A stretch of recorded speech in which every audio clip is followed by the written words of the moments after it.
Hi everyone, so I'm going to do a quick overview video of my layout, and here we go. Not going to accentuate too much on the actual details, talk about that in future videos.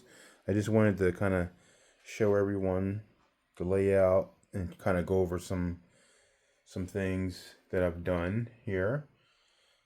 So this is an overview of everything. Here's the mountain. All right. So what we have here is 045 Atlas curve track for the curves. And I have two lines.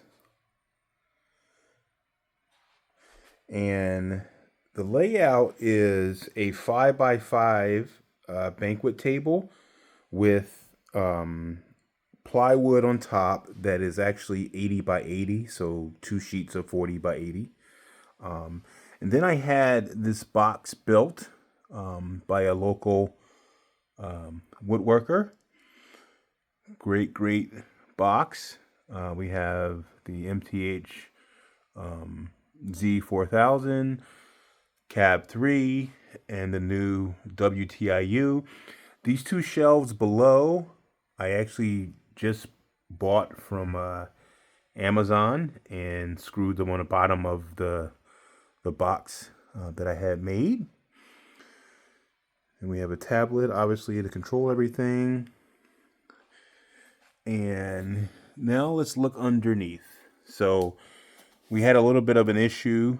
I actually installed LED lighting underneath. Just got regular cheap Amazon LED light strip underneath.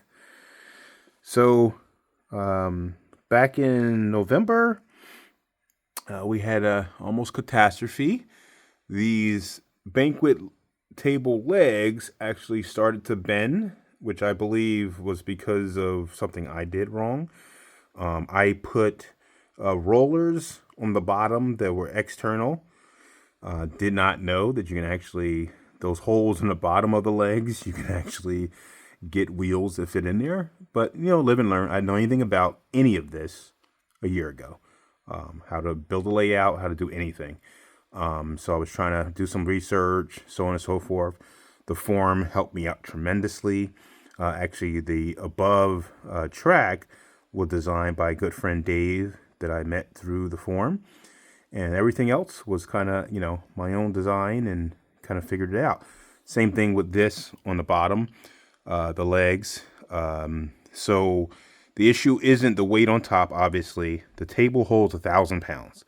I probably got, 200, maybe 250 pounds on top.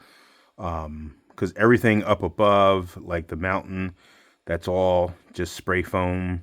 The actual tunnel portal, I'll go back up there. The tunnel portal inside, I designed and 3D made the curvatures, and then I just put paper on the inside to make it look like, it's kind of hard to see, but make it look like a mountain inside. That's just paper. All that is just foam, so it's very lightweight. Everything is very lightweight on this. So that wasn't why the legs bent.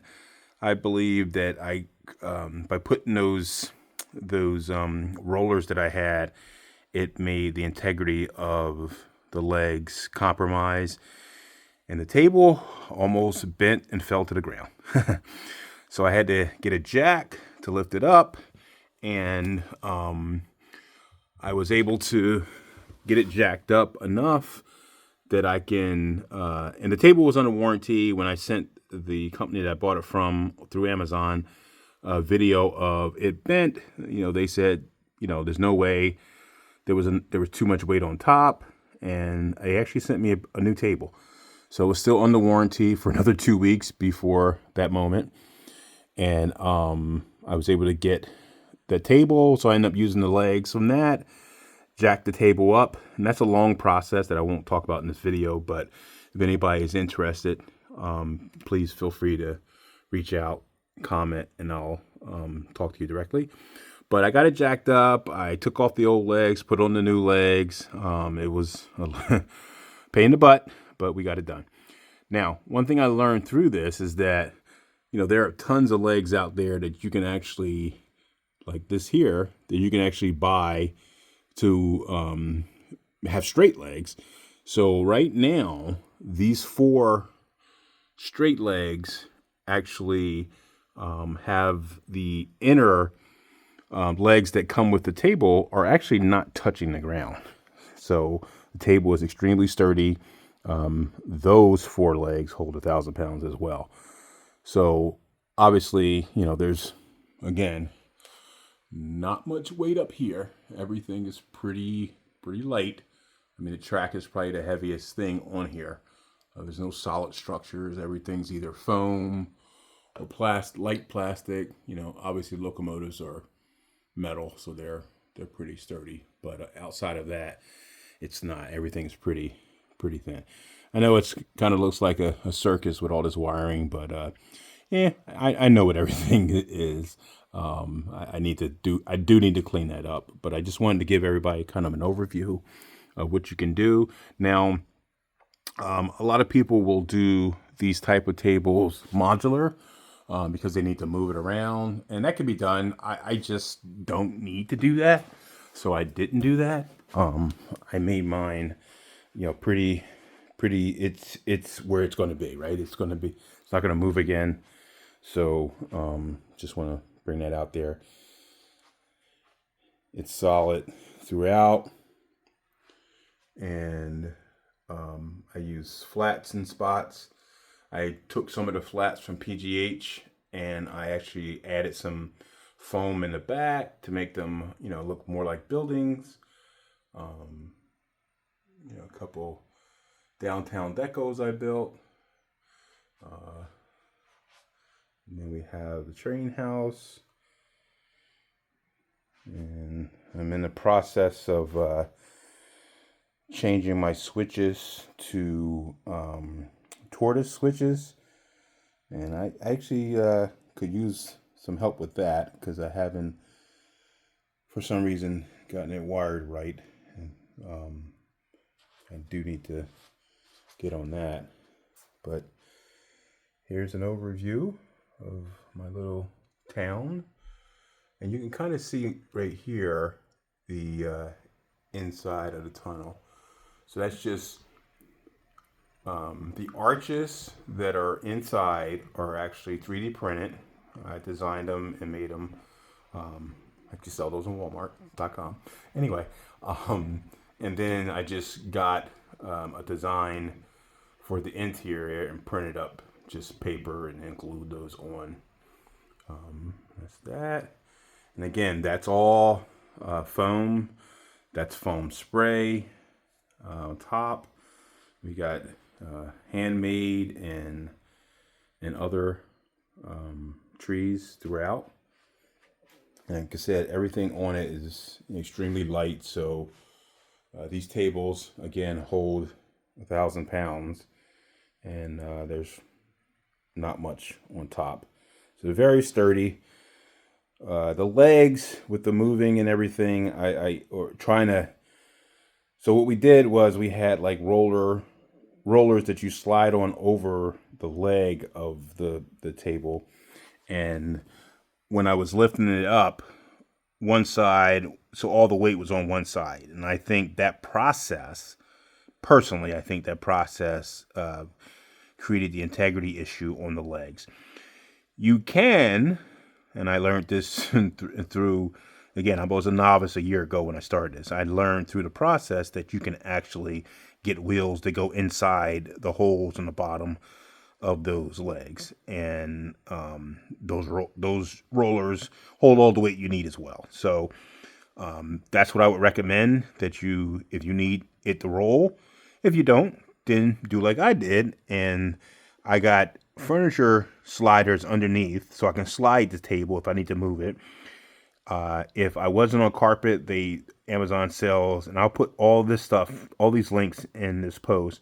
Amazon sells rollers that actually work great on hardwood floors or concrete or whatever you're rolling on, and you just sit the table on it.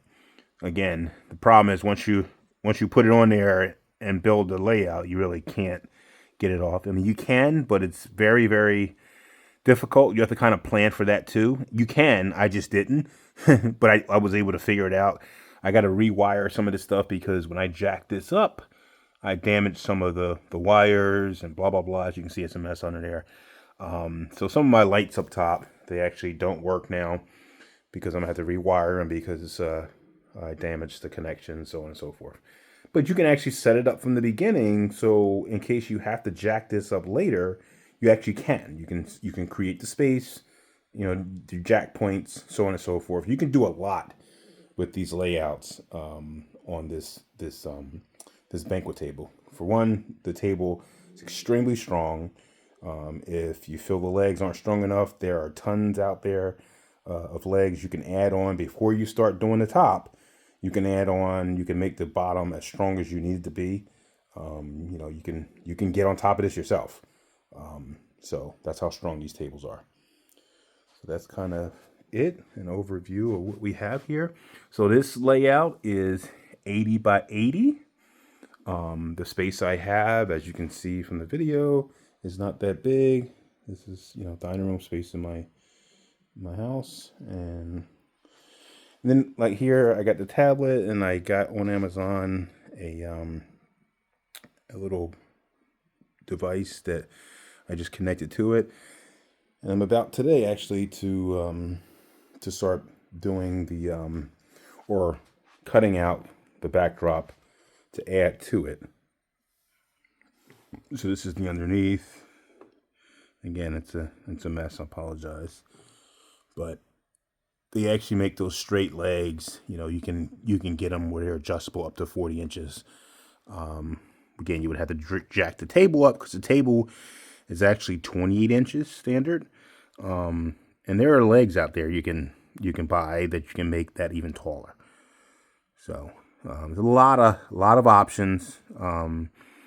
Again, I just wanted to give an overview because I know there are people out there that do modular tables and such, and they probably even have more experience with the stuff than I do.